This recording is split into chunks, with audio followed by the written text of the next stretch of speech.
Okay, so does everyone have their bearings? Because basically what we're going to be looking at is the resonance between the two. And the resonance in a positive way is also the resonance in a negative way. The evil parts of us are right here, and everyone has them. Until we've got the 100th monkey theory going, that means at least 100 people around the world, like acupuncture points, who are living in the light cycle, it's not going to shift.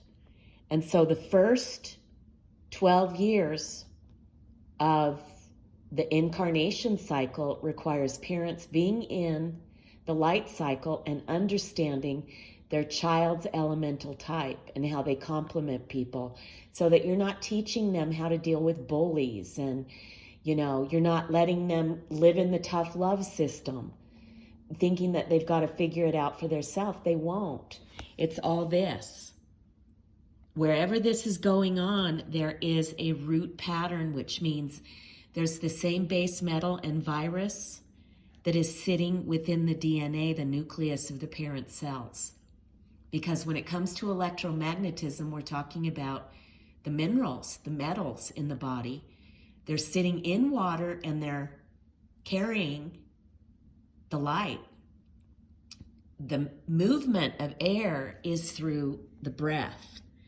And so as we look at this, you can see that Dylan, if we start by looking at their names, this is unbelievable. So the last number in this strip of code is their name. And so if I look at Eric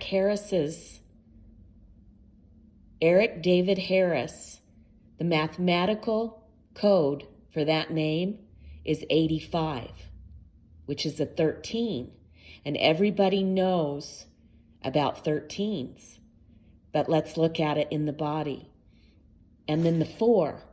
We know that 8s and 4s are considered karmic. And so we know right away that the 8th one is related to the pericardium, which is the heart sac. It's the crossover point. And an 8 is actually a spiral. It's not the infinite sign, it's a spiral. Okay?